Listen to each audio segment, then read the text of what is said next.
Hello everyone and welcome to another episode of the V-Odcast, where today I will be breaking down a round 1 team for 2025. If you like, make sure to like and subscribe. Let's get into it. Starting off in the 1 position, the fullback, we do have more options than people have been letting on.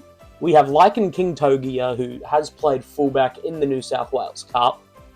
We have Tyrell Sloan, of course, been our halfback for the past 2 or 3 years. And we have Clint Gutherson, and that's the man I'm picking to play fullback in round 1 and for the rest of the season. You can't really pick against Gutho, and to all of those people saying, oh, he's too old, bad legs, injured, he was playing the last moments of last season on one leg. He was injured, but he stood up for Parramatta, and that's the kind of person we need on our team. We need someone who can go in there with 100% heart and give it his all every week, and that's why I think Clint Gutherson should also be our captain. Next up, we have our wingers, and we do have some options. We do have some winger depth, but the 2 men I expect to play wing in round 1 are Tyrell Sloan and Christian Tuipulotu.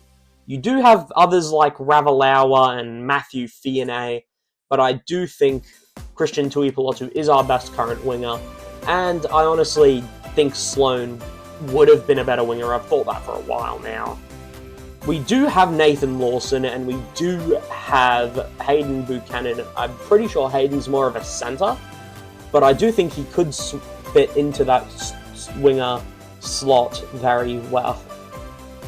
And with Ravalawa, I think with Ravalawa, I think he needs some time in reserve grade to sort of get back his form that he had in 2023. Obviously, in 2023, he was an absolute monster, running over everyone.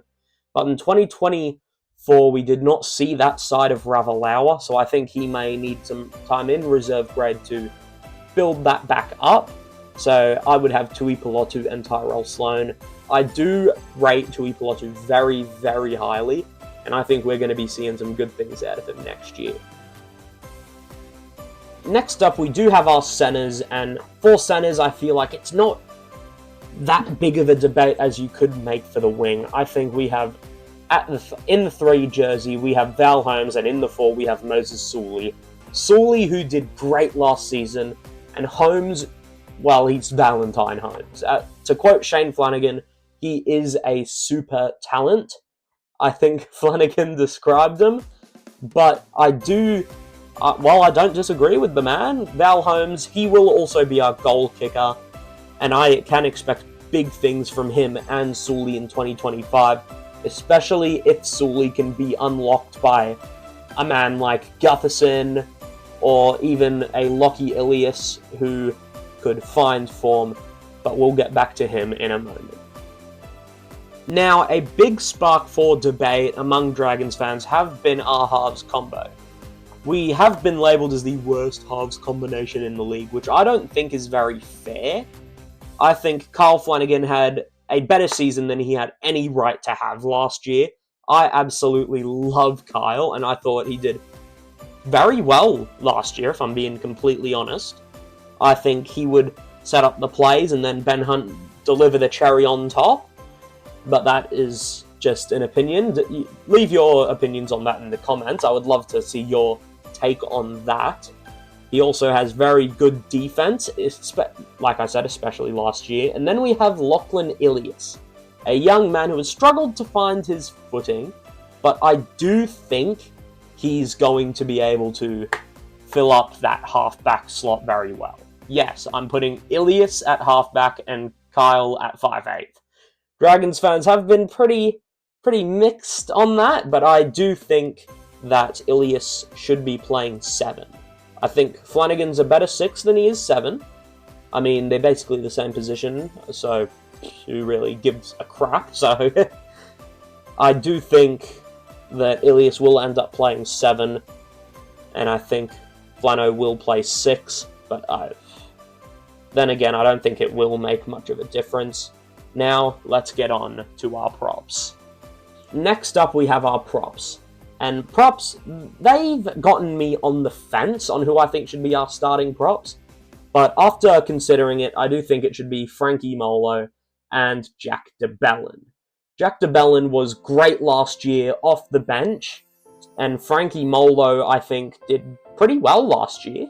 He had some very big standout games, such as Manly, and he sort of needs to unlock himself, and I think Shane Flanagan did do a good job of that last year, and I have faith that he will turn Molo into a superstar next year.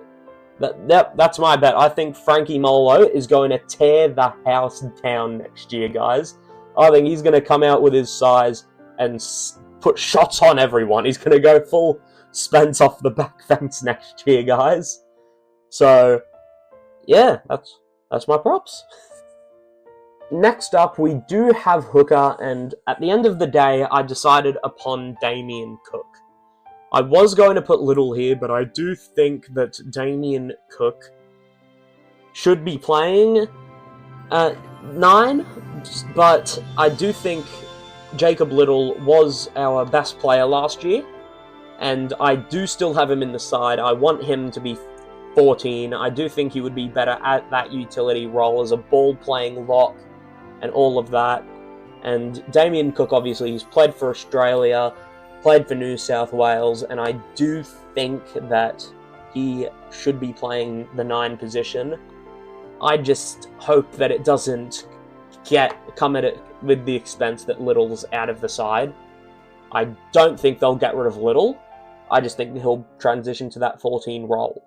Next up, we do have our second rowers. Obviously, you have Jaden Sewer on one of them, our last year's Player of the Year, who absolutely killed it, got his way back to Origin. I think Jaden Sewer absolutely deserves that role. And then the other one I've also been off the fence about, but then I decided Leilua. Leilua is very good, very strong, he can ball play. I think he's I just think he's all around a good player. Same with Sewer, and I do think that now Leilua has had an off season with the side that will help him quite a lot, because we saw how much more fit a full off season gave the other boys. So I think that will benefit Leilua very, very well, and I think he's going to kill it in 2025 along with Jaden Sewer. Now, to play lock, I've been more on the fence for this one than any other role.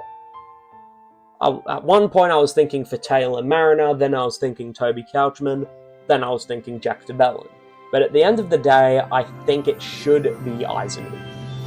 I do think that all of those other names could still make their way into the side, and I think they will make their way into the side, but I think that Eisenhuth is our best option for lock at the moment, because I don't really think he did anything wrong last year, so I think at the end of the day, you can't really get rid of him from that lock position. I think he did pretty well. I don't think he should be kicked out, and I don't think we have any other locks that are better than him or any worse than him. So, yeah. Now for 14, I have decided on putting Jacob Little.